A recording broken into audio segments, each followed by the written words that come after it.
Hola, queridos amigos, bienvenidos una vez más a Palabra Escrita, la literatura en la radio. Hace unos días les estuve hablando de la literatura utópica, los buenos no lugares de la ficción. En ese estudio reparé en la etimología del término acuñado por Tomás Moro para denominar a su novela Utopía, cuyo nombre completo es Libro del Estado Ideal de la República, la nueva isla de Utopía, y también mostré cómo a partir de esa publicación se comenzó a gestar un término conceptual que daría lugar a un nuevo modelo literario. El tema del presente programa es la literatura distópica, obras que se han considerado hijas bastardas de las clásicas utopías, o una especie especial de utopía de carácter negativo que tienen su origen en la primera mitad del siglo XX y que todavía están presentes no solo dentro de la literatura, sino también en el cine. De manera que para abordar en profundidad las características específicas de este tipo de literatura, será conveniente volver a referir, aunque sea de forma breve, algunos aspectos del concepto madre del que provienen las novelas distópicas. Me refiero al concepto de utopía que tuvo origen en el Renacimiento. En 1516, a partir de la publicación de Utopías, se comienza a utilizar el nombre de género utópico para referirse a las novelas que presentan características similares a la obra de Tomás Moro. No obstante eso, en la historia de la literatura ya existían obras que mostraban mundos alternativos, paradisíacos e ideales similares a los que Moro creó en el siglo XVI, con lo que se podría decir que el pensamiento utópico ya estaba presente en muchas obras, incluso antes de que se lo denominara de esa forma.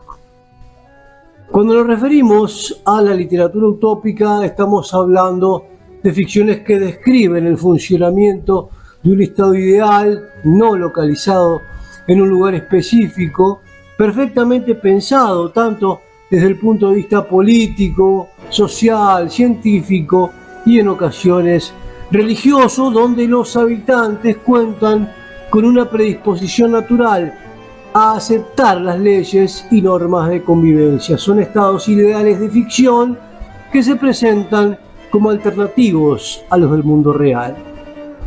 Los proyectos que se describen en los diferentes mundos utópicos guardan relación con los que se encuentran en el mundo existente, son una herramienta utilizada por diferentes autores de distintas épocas para proyectar sus concepciones acerca de una sociedad ideal. Mediante la comparación que se hace implícita al lector entre lo existente y lo ficcional, también está comprendida la crítica, muchas veces feroz, a lo establecido en el mundo real. De manera que podemos decir que la literatura utópica abarca diferentes aspectos que hacen a la realidad del hombre y a su vida en sociedad, como por ejemplo lo filosófico, lo social, lo teológico. Son manifestaciones tendientes a mostrar la posible realización humana, a plasmar lo deseado, a trascender dentro de la ficción hacia mundos más justos y esperanzadores. Hablemos ahora un poco del camino a la distopía. Este tipo de ficciones, que se empiezan a escribir de manera sistemática a partir del Renacimiento, ha tenido una larga vida.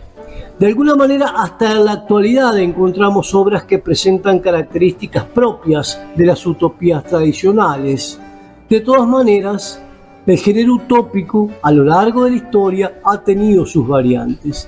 En el propio Renacimiento se enfocaba a expresar el espíritu del humanismo, a reelaborar viejas historias de carácter igualitarista, a crear y situar los distintos mundos de ficción en los lugares geográficos recién descubiertos. Allí encontramos obras como la propia Utopía, 1516, de Tomás Moro, La ciudad del sol, 1602, de Tommaso Campanella, y La nueva Atlántida, 1623, de Francis Bacon. La Ilustración puso a las utopías al servicio de la razón, Continuó con la tradición de los libros de viaje y con la descripción de lugares ideales que los autores aprovechaban para expresar sus críticas sociales y plasmar en sus sociedades ficticias el progreso que deseaban para las sociedades contemporáneas existentes. Allí se destacan obras como El naufragio de las islas flotantes, 1753, de Etienne Gabriel Morelli, El manifiesto de los plebeyos, 1795, de Graco Babeuf, y Aline Valcourt, El reino de Butois, 1788, del Marqués de Sade.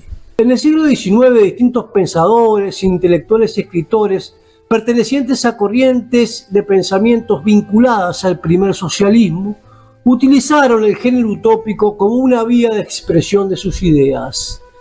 Dentro de estas obras, pertenecientes a un movimiento teórico conocido hoy como socialismo utópico, se destacan Viaje a Icaria, 1840, de Etienne Cabet, Teoría de la Unidad Universal, de 1841, de Charles Fourier, y Noticias de Ninguna Parte, de 1890, de William Morris.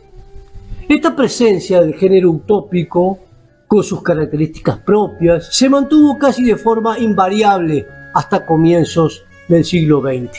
Claro que las distintas épocas históricas que sucedieron al Renacimiento introdujeron en el género pequeñas variantes, pero siempre fueron obras que se caracterizaron por crear mundos ideales y que apuntaban a proyectar en el imaginario colectivo el pensamiento de que otras formas de relacionamiento social eran posibles, apuntaban a un futuro prometedor de progreso, perfeccionamiento y justicia social.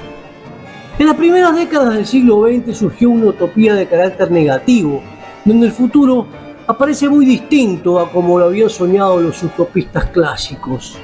En los años 20 del siglo pasado, cuando comienzan a escribirse este tipo de obras, la humanidad estaba viviendo un momento histórico muy especial.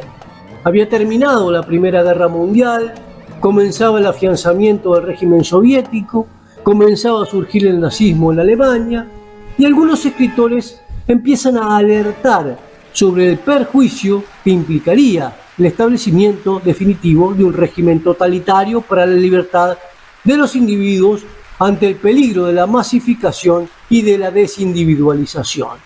El mundo comenzaba a vivir bajo un potencial tecnológico nunca visto.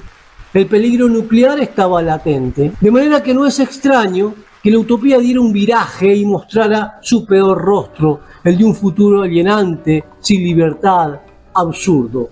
Estas obras no van a venir a plantear un modelo ideal de sociedad, sino que van a criticar el orden existente y a su vez van a proyectar construcciones sociales que advertirán sobre lo nefasto que podría ser para la sociedad el triunfo de algunos sueños utópicos. Son sociedades dominadas por la ciencia, en manos de estados que buscan garantizar la estabilidad social mediante la manipulación psicológica de los individuos. Las distopías son obras que ponen en cuestión los sueños de las clásicas utopías, los sueños de una sociedad perfecta. Advierten sobre el peligro de un futuro proyectados con las ideas de un presente. Allí aparecen tanto temas como el del socialismo de Estado, el comunismo, el control social por diferentes ideologías, el hombre en la sociedad y en la individualidad. La forma más clásica de advertencia que utilizan estas obras es mostrar el enfrentamiento que se da entre un personaje y las condiciones sociales con las que le ha tocado vivir. Ejemplos como el de John el Salvaje en Un Mundo Feliz de Aldous Huxley en 1932, William Smith en 1984 de George Orwell, una obra de 1949, o El bombero Montag en Fahrenheit 451 de Ray Bradbury, una obra de 1953, son una clara muestra del enfrentamiento del individuo con lo impuesto socialmente. Los ejemplos se podrían multiplicar, pero haré referencia solamente a estas tres obras porque son las que tomaré como ilustrativas del género para compararlas. Hablemos un poco entonces de Un Mundo Feliz de Aldous Huxley, una obra del año 1932. El título recoge unos versos de William Shakespeare expresados por Miranda en el acto instinto de la tempestad. Es una obra paradigmática dentro de las distopías. La acción transcurre en un futuro extremadamente tecnológico, donde el desarrollo científico está en manos de un Estado que lo utiliza para establecer normas y criterios que apuntan a crear en la sociedad una felicidad constante. En este mundo feliz, los individuos tienen la vida programada desde antes de nacer y sus emociones han sido manipuladas desde muy pequeños con sistemas de enseñanza que no dejan lugar a la individualidad ni a la reflexión. El Estado ha sabido manipular los sentimientos y emociones de las personas como un mecanismo de control social en que cada individuo es feliz con la vida que le ha tocado. Se trata de una sociedad avanzada desde el punto de vista tecnológico, en que todas las personas son felices y viven sin conflictos aparentes. No existe la pobreza ni las guerras. La producción de los seres humanos se da a través de cultivos artificiales. Son educados por medio de la hipnopedia, un sistema que busca grabar en la mente de las personas todos aquellos conceptos que son utilitarios en esa sociedad. El avance de la ciencia está controlado por el Estado y cada invento tiene que superar en algo a otro invento anterior. No existe el concepto de familia y la sexualidad es libre. Tampoco existe la posibilidad de que un individuo cambie de clase. Si es un alfa, estará feliz con serlo. Lo mismo sucederá con los gamas, los deltas y los epsilones. El arte no existe y la religión tampoco.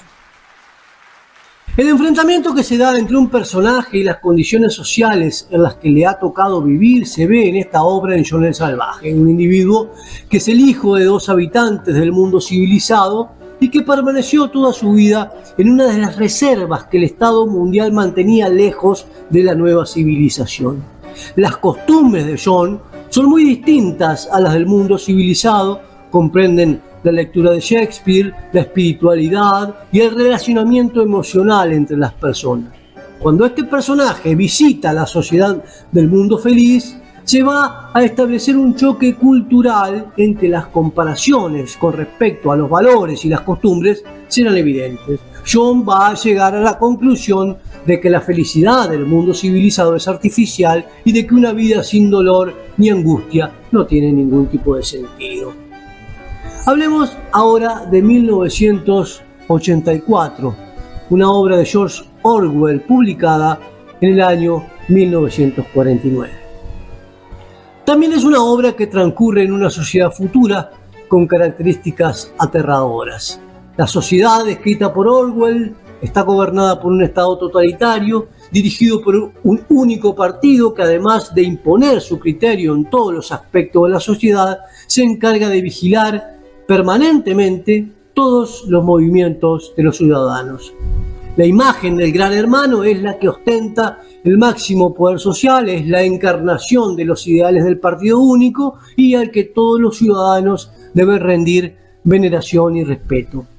La situación social europea y la presencia de gobiernos de carácter totalitario fueron aspectos que influyeron en la proyección futura de Orwell, donde se puede ver claramente la pérdida de la individualidad y la manipulación psicológica de la población para que no interfiera en los propósitos del Estado.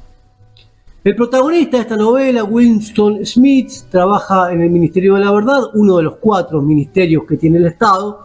Su función es modificar los datos de la realidad, fundamentalmente los datos históricos, para generar una opinión totalmente direccionada y afín a los intereses del partido único. Con el tiempo, Smith toma conciencia de cómo el Estado manipula a su favor a los habitantes y trata de escapar de la constante y permanente vigilancia del Gran Hermano. Se enamora de Julia, una joven también desengañada del sistema, y se afilian a la Hermandad, un falso grupo de resistencia con el que tratarán de liberarse, cosa que no lograrán porque la Hermandad no es más que otro engranaje del sistema represor. Finalmente, tanto el protagonista como su enamorada son sometidos a intensas torturas, con lo que el sistema logra revertir sus opiniones disidentes. Por último, hablaré de Fahrenheit 451 de Ray Bradbury, una obra del año 1953. Es otro ejemplo clásico de distopía. El tema central de la novela gira en torno a la quema de libros y el título de la obra refiere precisamente a la temperatura a la que se quema el papel.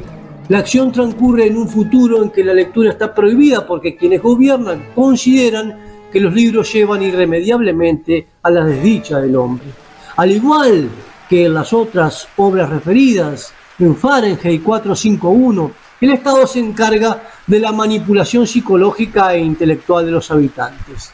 En este caso, se sostiene que la lectura diferencia a los hombres cuando estos deberían ser todos iguales, de manera que la prohibición de la lectura y la condena de los libros es una herramienta usada para evitar todo tipo de desviación cultural. Es una sociedad alienada por distintos aparatos de comunicación que prácticamente han sustituido las relaciones interpersonales. La ciencia de esta forma es utilizada para mantener sumisos a los ciudadanos frente a un sistema que no se cuestiona. El protagonista de esta novela es un bombero llamado Montan que se ocupa de quemar los libros. En este mundo los bomberos no se encargan de apagar el fuego, sino de provocarlo, claro que de forma controlada. Poco a poco, y fundamentalmente a partir del conocimiento de una muchacha llamada Clarice, Montan comienza a tener curiosidad por la lectura, lo que lo lleva a comenzar a guardar algunos de los libros que decomisa. Con el tiempo, este bombero despierta de la ignorancia colectiva y pasa a ser consciente de los condicionamientos sociales en que están insertos los demás ciudadanos. Al final, Montan, que se ve perseguido por el régimen, se incorpora a una sociedad secreta encargada de guardar en la memoria el contenido de los libros.